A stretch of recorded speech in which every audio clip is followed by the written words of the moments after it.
Some may say it was a terrible weekend. Was it? Dear Diary,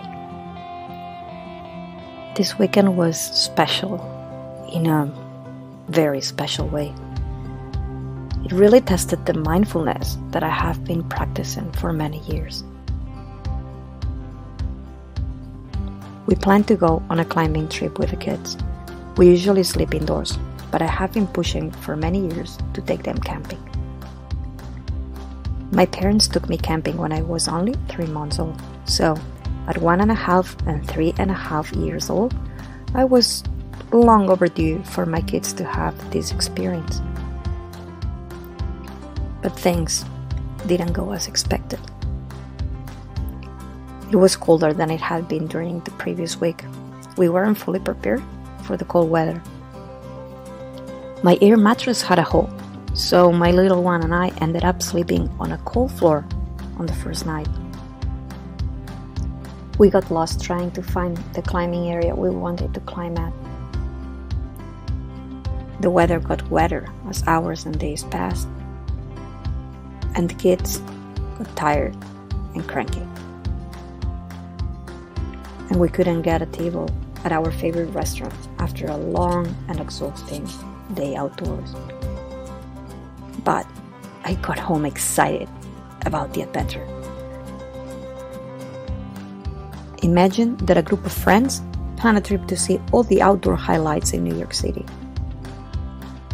But once they get there, it's raining.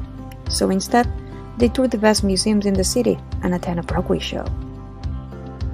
Imagine that you interview 2 of the people in the group individually.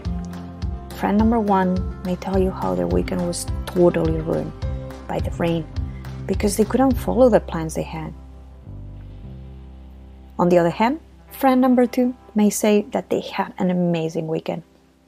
They had never been to any of the museums they visited and were super surprised about how much they like modern art. They had always dreamed of attending a Broadway show, and finally they did. See, the same course of events, 2 totally different experiences and impressions. Let's go back to our weekend. The cold forced us to go buy the cold weather clothes that we absolutely needed, and I scored a second-hand Lululemon hoodie, a quarter of its retail price. We also got a way better mattress, and we slept amazingly on the second night. We learned so much about how to effectively plan an outdoor climbing trip with kids. My older kid impressed us with his scrambling skills, going up and down like a little lizard. We ended the trip with a hot drink and a pastry at a local cafeteria. And we found a new restaurant to eat that we totally loved.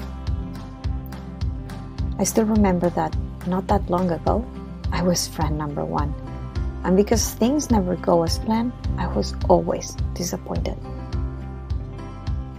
But I have now become friend number 2, and I'm excited to report that I'm capable of seeing the amazing outcomes that we get if we learn to look at adversities as opportunities instead of setbacks. I guess that could be my number 1 advice to any parent-to-be. Make sure you have everything planned and be ready to live a completely different experience.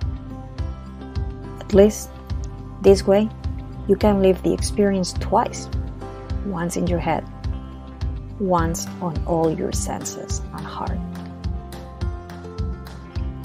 Sleep tight.